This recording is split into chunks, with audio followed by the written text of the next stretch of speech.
Hello friends, आज हम सीखेंगे कि नए असेसमेंट ईयर 24-25 में किस तरीके से आपको आधार और पैन कार्ड को लिंक करना है। हमने पिछले वीडियो में देखा था असेसमेंट ईयर 23-24 में किस तरीके से आधार और पैन को लिंक करते हैं, क्योंकि अब नया फाइनेंशियल ईयर स्टार्ट हो चुका है 23-24 का, जिसका असेसमेंट ईयर है 24-25। उसमें आपको सारा प्रोसेस सेम रखना, बस असेसमेंट ईयर चेंज करना है। और आधार पैन को लिंक कराने की लास्ट डेट 30 जून 2023 है। आधार पैन लिंक करवाना सभी के लिए मैंडेटरी है जिनके पास में भी पैन और आधार है। इसके लिए आपको सबसे पहले गूगल क्रोम पर आना है और यहाँ पर सर्च करना है इनकम टैक्स लॉगिन। जैसे आप सर्च करेंगे आपके सामने सबसे पहले वेबसाइट आ जाएगी। इस वेबसाइट में आपको एंटर करना है। वेबसाइट के लिंक मैं आपको वीडियो की डिस्क्रिप्शन में भी दे दूंगा। इस वेबसाइट पर आते ही होम पर क्लिक करना है। ये इनकम टैक्स डिपार्टमेंट की ऑफिशियल वेबसाइट है। होम के नीचे क्विक लिंक्स में आपको दूसरे और तीसरे नंबर का ऑप्शन नज़र आएगा। दूसरा ऑप्शन है लिंक आधार स्टेटस और तीसरा ऑप्शन है लिंक आधार। दूसरे वाले स्टेटस पे आप जाकर के चेक कर सकते हैं जिसका आप आधार पैन लिंक करने जा रहे हैं उसका पहले से कहीं लिंक तो नहीं है। ठीक है।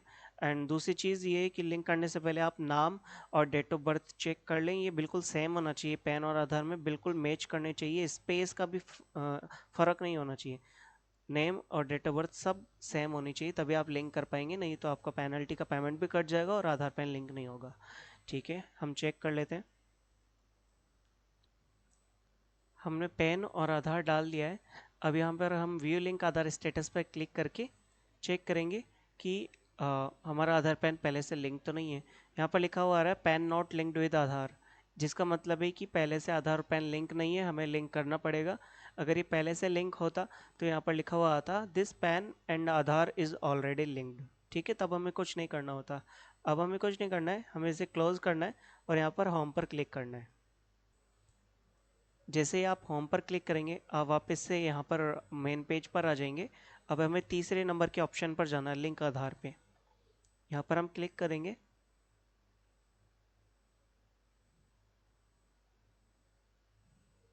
आपके सामने पैन और आधार नंबर को डालने का ऑप्शन आ रहा है।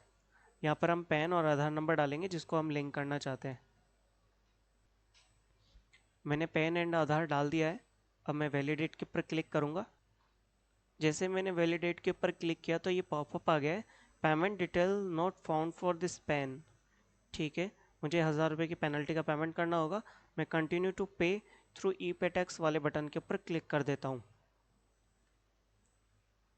जैसे मैंने क्लिक किया तो यहाँ पर पैन नंबर और फिर उसे कंफर्म करने का और मोबाइल नंबर डालने का ऑप्शन आ रहा है। मोबाइल नंबर आपको ज़रूरी नहीं कि आधार से लिंक्ड वाला ही डालें, आप कोई सा भी मोबाइल नंबर डाल सकते हैं जिससे कि ओटीपी वेरिफिकेशन किया जा सके। मैं यहाँ पर पैन को कंफर्म करके ओटीपी वेरिफिकेशन पूरा करता हूँ। मैंने पैन नंबर डाल दिया है, कंफर्म कर दिया है, मोबाइल नंबर डाल दिया है। अब मैं कंटिन्यू पर क्लिक करता हूँ।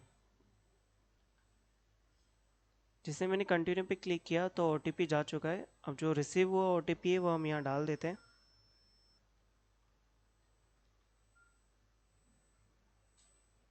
ओटीपी डालने के बाद में हमें कंटिन्यू पर क्लिक करना है। जैसे हमने कंटिन्यू पे क्लिक किया तो ये यूपी टैक्स का पेज आ गया है। यहाँ पर पैन पैन नंबर दिया हुआ है, नाम दिया हुआ है। हमें कंटिन्यू पर क्लिक करना है। जैसे हम कंटिन्यू पर क्लिक करेंगे तो वापस से ये पेज आ जाएगा ई पे टैक्स का। यहाँ पर एक तीन ऑप्शन दिए हुए हैं, income tax, equalisation levy, fees and other payments. हमें इनकम टैक्स पर जाना है, बाकी दोनों ऑप्शंस का कुछ नहीं करना है, हमें सिर्फ इनकम टैक्स पर जाना है। यहाँ पर हमें प्रोसीड के ऊपर क्लिक करना है। जैसे जैसे हमने प्रोसीड पर क्लिक किया तो हमारे सामने यहाँ पे असेसमेंट ईयर का ऑप्शन आ गया है और type of payment minor rate का ऑप्शन आ गया है। यहाँ पर असेसमेंट ईयर में हम 24-25 असेसमेंट ईयर सेलेक्ट करेंगे और टाइप ऑफ पेमेंट में हमें यहाँ पर अदर रिसिप्ट 500 सेलेक्ट करेंगे। इसके बाद में हमें कंटिन्यू पर क्लिक कर देना है। जैसे हमने कंटिन्यू पे क्लिक किया तो हमारे सामने नया पेज आ गया है। यहाँ पर न्यू पेमेंट लिखा हुआ है, टैक्स एंड बाकी सब अमाउंट ज़ीरो रहेंगे। यहाँ पे अदर पे 1000 रुपये का पेमेंट ऑटोमेटिक ही ले लेगा, हम ना तो इसे चेंज कर सकते हैं। ठीक है, हमें इस पर अब कंटिन्यू पर क्लिक करना होगा। जैसे हमने कंटिन्यू पे क्लिक किया तो न्यू पेमेंट में net banking, debit card payment, paid bank counter, RTGS, NEFT और पेमेंट गेटवे का ऑप्शन आ रहा है। मैं पेमेंट गेटवे का ऑप्शन यूज़ करूँगा, मुझे यूपीआई के थ्रू पेमेंट करना है, गूगल पे, फ़ोनपे के थ्रू, इसलिए मैं पेमेंट गेटवे का ऑप्शन यूज़ करूँगा। मैंने पेमेंट गेटवे के ऊपर क्लिक किया। अब यहाँ पे 5 बैंक आ रहे हैं। आप कोई से भी बैंक का पेमेंट गेटवे चूज़ कर सकते हैं। ज़रूरी नहीं कि आपका उस बैंक में बैंक अकाउंट ही हो। भले ही आपका बैंक अकाउंट किसी भी बैंक में हो, आप इनमें से कोई सा भी पेमेंट गेटवे यूज़ कर सकते हैं। मान लीजिए आपका बैंक अकाउंट है ICICI बैंक में, लेकिन यहाँ पर पेमेंट गेटवे ICICI बैंक का नहीं है और आप यहाँ पे कोटक बैंक चूज़ करते हैं, तब भी आप अपने ICICI बैंक के यूपीआई के ज़रिए 1000 रुपये का पेमेंट कर सकते हो। ठीक है, मैं कोटक महिंद्रा बैंक चूज़ कर लेता हूँ। कोटक महिंद्रा बैंक के ऊपर क्लिक करने के बाद में यहाँ पे मुझे कंटिन्यू के ऊपर क्लिक करना होगा। जैसे मैंने कंटिन्यू पे क्लिक किया तो मेरे सामने यहाँ पे पेमेंट डिटेल्स आ गई हैं। यहाँ पर मुझे पे नाउ के ऊपर क्लिक करना होगा। जैसे मैंने पे नाउ पर क्लिक किया तो ये टर्म्स एंड कंडीशन का एक पॉपअप आ गया है। इसमें स्क्रॉल डाउन करने के बाद में आई एग्री के ऊपर क्लिक करके सबमिट टू बैंक पे क्लिक करना होगा। सबमिट टू बैंक पर क्लिक करते कुछ इस तरीके का ऑप्शन आ गया है। यहाँ पर मुझे स्किप दिस स्टेप पर क्लिक करना होगा। स्किप दिस स्टेप पर क्लिक करने के बाद में मेरे पास में credit card, net banking, UPI और क्यूआर जैसे ऑप्शन आ गए। मैं यहाँ पर यूपीआई के थ्रू पेमेंट करना चाहता हूँ, इसलिए अब मैं यहाँ पर अपना यूपीआई एड्रेस डाल दूँगा। गूगल पे, फ़ोनपे में यूपीआई एड्रेस दिया हुआ होता है। जिस भी आप यूपीआई ऐप यानी कि गूगल पे या फ़ोनपे के थ्रू पेमेंट करना चाहते हैं, उस एप्लीकेशन का यूपीआई एड्रेस आपको यहाँ पर डालना है। जैसे कि मैं फ़ोनपे द्वारा यूपीआई पेमेंट करूँगा 1000 रुपये का, तो मुझे फ़ोनपे एप्लीकेशन में जो मेरा यूपीआई एड्रेस है वो यहाँ पर डालना होगा। ठीक है, मैं डाल देता हूँ। मैंने अपना यूपीआई एड्रेस यहाँ पर डाल दिया है। अब मैं मेक पेमेंट के ऊपर क्लिक करूँगा। जैसे मैंने मेक पेमेंट के ऊपर क्लिक किया तो जो पेमेंट की रिक्वेस्ट है वो मेरे यूपीआई ऐप के ऊपर जा चुकी है। अब मुझे कुछ नहीं करना है, मेरा यूपीआई ऐप मुझे ओपन करना है और वहाँ से मैंने जो पेमेंट की रिक्वेस्ट यहाँ से सेंड की है उसे अप्रूव करना है पिन नंबर डालकर। ठीक है, मैं उसे अप्रूव करता हूँ। जिससे मेरा पेमेंट सक्सेस हुआ, मेरे सामने ये ऑप्शन ये वेबसाइट ये पेज आ गया है मेरे सामने, जिस पे लिखा हुआ है the challan payment is successful. अब मुझे कुछ नहीं करना है, मैंने मेरा चालान डाउनलोड कर लेना है। उसके बाद में मुझे वापस से बैक के ऊपर क्लिक कर देना है। ये बैक का बटन है यहाँ पर, इसके ऊपर मुझे क्लिक कर देना है। बैक का बटन दबाने के बाद में कम से कम 4 से 5 मिनट बाद में वापस मुझे लिंक आधार के ऊपर क्लिक करना है। 4 से 5 मिनट में पेमेंट की जो डिटेल होती है वो यहाँ इनकम टैक्स के पोर्टल पर रिफ्लेक्ट हो जाती है, इसलिए कम से कम 5 मिनट हमें वेट करना होगा। फिर वापस हमें लिंक आधार पर जाकर पैन नंबर और आधार नंबर डाल के वैलिडेट करना होगा। मैं पैन और आधार नंबर डालता हूँ। करीब 5 मिनट वेट करने के बाद में मैंने यहाँ पे पैन नंबर और आधार नंबर डाल दिया है। अब मैं यहाँ पर वैलिडेट के ऊपर क्लिक करूँगा। जैसे मैंने वैलिडेट के ऊपर क्लिक किया तो मेरे सामने ये देखिए इस तरीके से पॉपअप आ गया है, जिसके अंदर पेमेंट डिटेल दी हुई है, challan serial number, BSR code, amount और आज की डेट, मतलब जो पेमेंट की डेट है वो। ये पेमेंट की डिटेल है जो कि 5 मिनट अप्रॉक्स 5 मिनट में यहाँ पे रिफ्लेक्ट हो जाती है। अब मुझे कुछ नहीं करना है, कंटिन्यू पर क्लिक करना है। जैसे मैंने कंटिन्यू पे क्लिक किया तो यहाँ पर ये पेज आ गया जिस पे लिखा हुआ है लिंक आधार। यहाँ पर पैन नंबर दिया हुआ है और यहाँ पर आधार नंबर दिया हुआ है। ठीक है, यहाँ पर नेम एज पर आधार मुझे डालना होगा। यहाँ पर फिर से एक मोबाइल नंबर मुझे डालना होगा, कोई सा भी डाल सकते हैं, जरूर नहीं आधार से लिंक हो, सिर्फ OTP वेरिफिकेशन के लिए। यहाँ पे नाम और मोबाइल नंबर मैं डाल देता हूँ। मैंने नेम एज पर आधार और मोबाइल नंबर डाल दिया OTP वेरिफिकेशन के लिए। अब ये जो आपके सामने दो ऑप्शन आ रहे हैं, I have only year of birth in Aadhaar card and I agree to validate my Aadhaar detail, इन दोनों के ऊपर मैं चेक मार्क क्लिक कर दूंगा। चेक मार्क आ जाना चाहिए, राइट का निशान। मैंने दोनों को चेक मार्क कर दिया है। अब मैं लिंक आधार के ऊपर क्लिक कर देता हूँ। जैसे मैंने लिंक आधार के ऊपर क्लिक किया तो जो मोबाइल नंबर डाला था OTP वेरिफिकेशन के लिए, उस पर मोबाइल OTP जा चुका है। अब यहाँ पर हम मोबाइल OTP डाल देते हैं।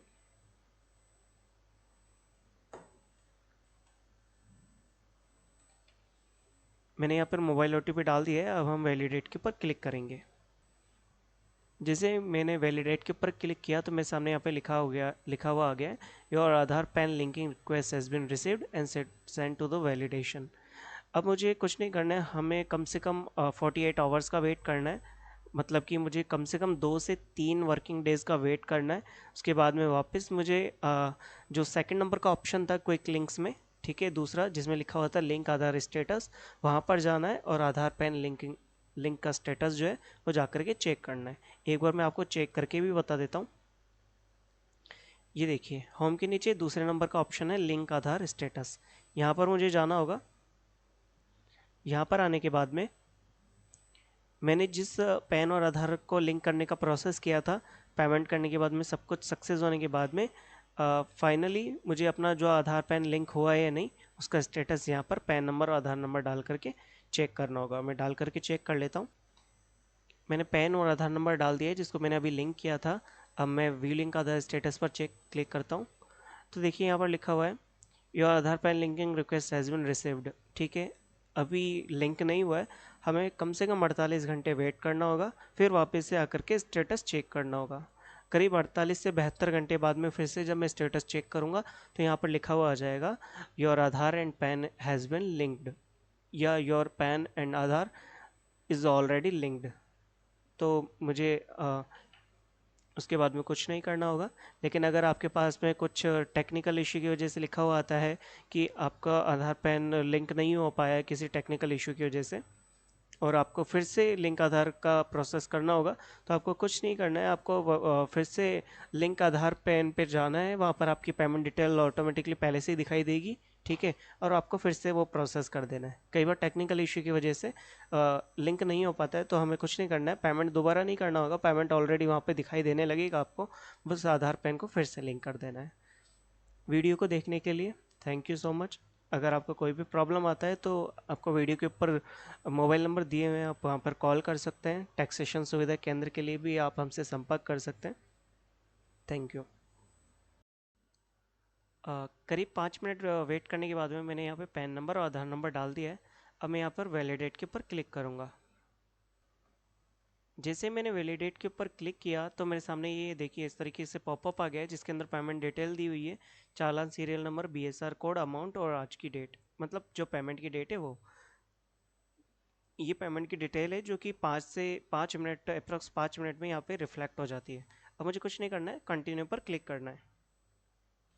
जैसे मैंने कंटिन्यू पे क्लिक किया तो यहाँ पर ये पेज आ गया जिस पे लिखा हुआ है लिंक आधार। यहाँ पर पैन नंबर दिया हुआ है और यहाँ पर आधार नंबर दिया हुआ है। ठीक है, यहाँ पर नेम एज पर आधार मुझे डालना होगा। यहाँ पर फिर से एक मोबाइल नंबर मुझे डालना होगा, कोई सा भी डाल सकते हैं, जरूर नहीं आधार से लिंक हो, सिर्फ ओटीपी वेरिफिकेशन के लिए। यहाँ पे नाम और मोबाइल नंबर मैं डाल देता हूँ। मैंने नेम एज पर आधार और मोबाइल नंबर डाल दिया ओटीपी वेरिफिकेशन के लिए। अब ये जो आपके सामने दो ऑप्शन आ रहे हैं, I have only year of birth in Aadhaar card and I agree to validate my Aadhaar detail, इन दोनों के ऊपर मैं चेक मार्क क्लिक कर दूंगा। चेक मार्क आ जाना चाहिए, राइट का निशान। मैंने दोनों को चेक मार्क कर दिया है। अब मैं लिंक आधार के ऊपर क्लिक कर देता हूँ।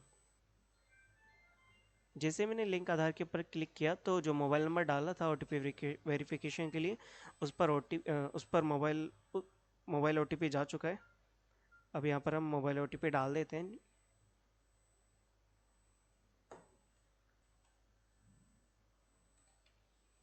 मैंने यहाँ पर मोबाइल ओटीपी डाल दिया है। अब हम वैलिडेट के ऊपर क्लिक करेंगे। जैसे मैंने वैलिडेट के ऊपर क्लिक किया तो मेरे सामने यहाँ पे लिखा हुआ आ गया है your Aadhaar PAN linking request has been received and send to the validation. अब मुझे कुछ नहीं करना है, हमें कम से कम 48 आवर्स का वेट करना है। मतलब कि मुझे कम से कम 2 से 3 वर्किंग डेज़ का वेट करना है। उसके बाद में वापस मुझे जो सेकंड नंबर का ऑप्शन था क्विक लिंक्स में, ठीक है, दूसरा जिसमें लिखा हुआ था लिंक आधार स्टेटस, वहाँ पर जाना है और आधार पैन लिंक का स्टेटस जो है वो जा करके चेक करना है। एक बार मैं आपको चेक करके भी बता देता हूँ। ये देखिए होम के नीचे दूसरे नंबर का ऑप्शन है लिंक आधार स्टेटस। यहाँ पर मुझे जाना होगा।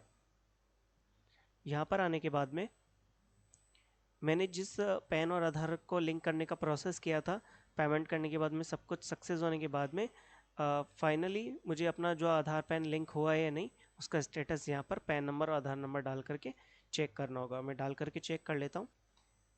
मैंने पैन और आधार नंबर डाल दिया है जिसको मैंने अभी लिंक किया था। अब मैं व्यू लिंक आधार स्टेटस पर चेक क्लिक करता हूँ। तो देखिए यहाँ पर लिखा हुआ है your Aadhaar PAN linking request has been received. ठीक है, अभी लिंक नहीं हुआ है। हमें कम से कम 48 घंटे वेट करना होगा, फिर वापस से आकर के स्टेटस चेक करना होगा। करीब 48 से 72 घंटे बाद में फिर से जब मैं स्टेटस चेक करूँगा तो यहाँ पर लिखा हुआ आ जाएगा your Aadhaar and PAN has been linked या your PAN and Aadhaar is already linked.